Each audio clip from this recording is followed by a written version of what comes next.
Perhaps you could enlighten us with some of the things which break itikaf, some of the acts which are not allowed during itikaf. The things that invalidate the itikaf, number one, is leaving the mosque without a valid reason. As I mentioned in my earlier answer, unless it be for relieving oneself, or to go for call of nature, for urination or for defecation, or for doing wudu or having a bath or ghusl, or if no one can get food and if he has to go out to get food. These are the only conditions. As a last resort, it's allowed. So unless it's for a valid reason, a person cannot leave the mosque. As I mentioned earlier, but nowadays, alhamdulillah, since there are toilets and bathrooms attached to the mosque, this requirement itself is a rare occasion. So number one is, if a person leaves the mosque without a valid reason, the itikaf is invalidated. Number two, if a person has sexual intercourse with his wife, as Allah says in the Quran, in Surah Baqarah, chapter number 2, verse number 87, that do not associate with your wives while you are in retreat in the mosque. While doing itikaf in the mosque, don't associate with your wife. So all the scholars unanimously agree that if you have a sexual relationship with your wife, the itikaf is invalidated.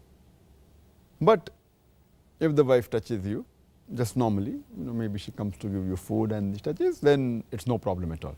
But if your wife touches with passion, or you touch her with passion, or you embrace or kiss, all the scholars honestly agree that it is makruh, it is detestable. Some scholars say that it will break the itikaf, invalidate the itikaf. So here the difference of opinion, and whether embracing or whether touching with passion invalidates the itikaf or not, because this verse of Surah Baqarah chapter 2 verse number 187, the word mubashara, that do not associate with your wife. Here, if it is specific meaning that, so it means only sexual relationship.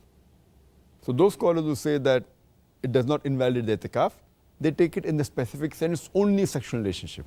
But touching with passion and kissing and embracing, it is makruh, it is detestable, but does not invalidate the itikaf. But those who take this word as general, so they say that besides sexual relationship, even embracing the wife or touching with passion, it invalidates the itikaf. Allahu alam, Allah knows the best.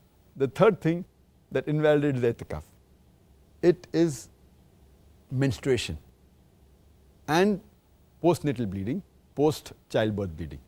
The fourth thing that invalidates the itikaf, it is committing any major sin. The fifth is insanity, whether the insanity is due to madness, due to taking any drugs or medicine, or it is due to alcohol, taking any khamr, any intoxication. Because the ibadah should always be done in sanity. It should be done when the person is sane. If it's done in insanity, then the ibadah is not valid. And the last thing which invalidates the itikaf, it is apostasy.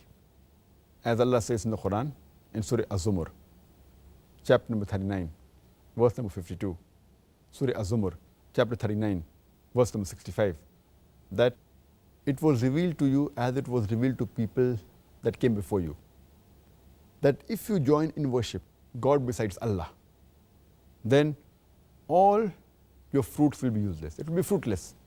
And in the hereafter, you will not get reward for all your spirituality. Therefore, if anyone does shirk or turns away, does kufr or does apostasy, then the itikaf is invalidated. So these are the 6 things which invalidate itikaf.